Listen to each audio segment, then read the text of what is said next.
Joining me now with reaction is Ed Mullins, NYPD Sergeant and President of New York City's Sergeants Benevolent Association, and Mark Fuhrman, Fox News contributor and former LAPD detective. Good to have you both on tonight. Ed, you just heard the angle. You've spoken with police in the precinct who have direct knowledge of what's going on. Now, what was going through the officers' heads when this was all happening? Yeah, hello? Yeah, go ahead. I'm just saying, what was going through their heads when this was happening? What it was going through their heads is the Pantaleo effect.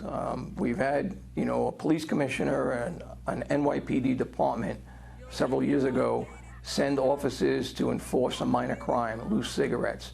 About 2 years ago, 2.5 years ago, we had a sergeant involved in a shooting where he shot a 66-year-old woman who swung at his head with a baseball bat. Police Commissioner O'Neill came out and condemned that right away. We've seen Pantaleo for the last 5 years not get any support from the department. So the officers that are out there on patrol now, the officers that had the water being thrown on them, are indecisive in the sense of what they should do and will they have the backing of the NYPD. Had they go to make an arrest and this individual or any of the individuals fell and cracked their head, we'd hear the media and we'd hear other people out in the public saying these were minor crimes. And all of a sudden, everything would turn against these officers. There is no leadership in the NYPD. This has been a problem. We've had 3 cops assassinated, several cops killed. We have numerous cops shot.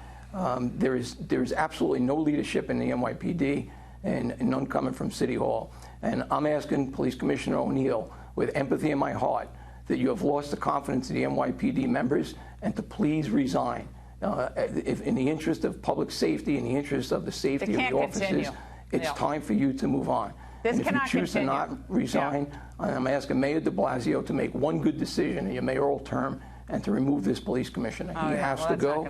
He has lost the confidence of the NYPD. All right, let's go to Mark Fuhrman. Mark, I'm going to hold my breath about de Blasio doing the right thing. I mean, if anything, he'll condemn the police for not giving the people who are laughing like a soft drink or something. So I don't know. He's not going to do anything. But Mark, you take issue with the fact that at the moment, at that time, the police didn't do anything. But aren't they damned if they do and they're damned if they don't in this situation?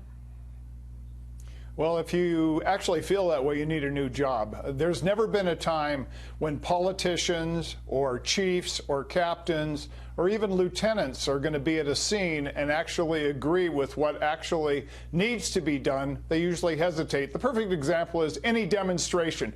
We watch it in Portland, we watch it in New York, we watch it in Los Angeles. Times are changing because they're hesitating to engage. These 2 officers looked ridiculous in what they did. They should have, as soon as they were assaulted, they have that suspect in the car.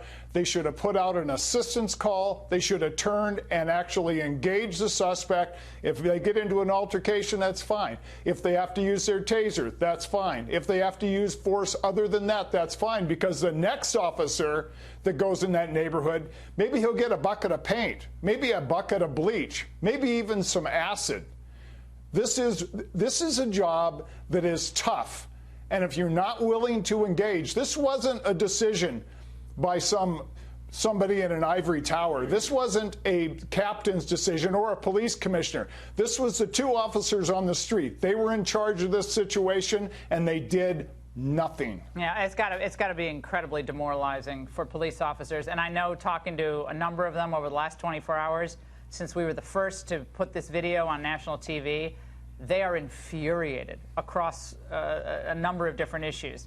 Now, late tonight, NYPD released pictures of 3 of the suspects in these water attacks. Also, NYPD is notifying officers about the charges that can be brought against these thugs. So it's exactly what former NYPD Commissioner Bernie Carrick told us last night. Watch. Obstruction, disorderly conduct, harassment, and a number of other charges, but they won't be charged because you have a mayor in New York City that won't allow it. He's a disgrace. Ed, what chance do they have of actually catching and charging these guys? And do you agree with Mark Fuhrman's analysis that as tough as this job is, if the officers don't want to engage on the scene, they should no longer be police officers, go into a different line of work? God bless them. Well, I think there's partial truth to what Mark is explaining, but Mark comes from a different time period when policing was supported and there was no cameras that were being stuck in everybody's faces. And, you know, when I highlight the Pantaleo effect, that chiefs ordered these officers to go out and enforce minor crimes of loose cigarettes, where is the backing for the people who do that? So it's easy for us to say what officers should do, but we're not the ones that are there when this happens, and we're not the officers who are getting indicted because of, you know, public outcry over nonsense. So it's very easy to be opinionated from one side of a fence, but Mark and I both come from different time periods, and I'm still there, and I see what's occurring in policing today. Mark, response. Well, I mean, that's all well and good, but I can remember many times that I wasn't supported by the chief of police and on down, because we actually engaged multiple people that were trying to assault us, rocks, bottles, gunshots, but we still engaged. We called for assistance, and yes, it got ugly, but you didn't lose your ground and you didn't walk away with your tail between your legs. If you're going to do that, just give up the streets. What, the next time somebody threatens you? The NYPD under O'Neill, we're now promoting videos of basically dancing bears and karaoke singing contests out there. We've gone from enforcement, we've gone from a paramilitary organization to a feel-good, and we've spent energy and millions of dollars on creating a feel-good to the point where officers are getting indicted for nonsense, and they're not getting the backing in the NYPD. Now, O'Neill has to go. Hold on a second. Hold on. I want to put this full screen up for everyone in the country to see. Now, look at what this current atmosphere has done to recruitment of police officers. Check it out. NYPD recruitment. It's down, down, down. Okay, it's only at 330 people as of April 2019. Look at where it was back in July of 2017, 524. January 2018, they did pretty well, but it doesn't look so good right now. Mark, what's next for recruitment? They can't hire police officers in places like New Orleans, last time I checked. Other places across the country, same thing. Well, there's certain places that the law enforcement should be at the highest standards. It should be Los Angeles, it should be New York, it should be a few other cities. But the heart of the matter is leadership. And if you don't have a good leader, it doesn't matter what people in the community think law enforcement should be. A good leader will give them the law enforcement that they need.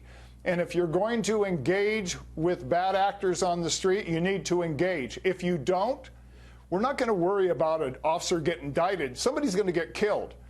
Suspects are going to get killed, and officers are going to get killed. This is just one step. The next one will be more than water, because they got away with it.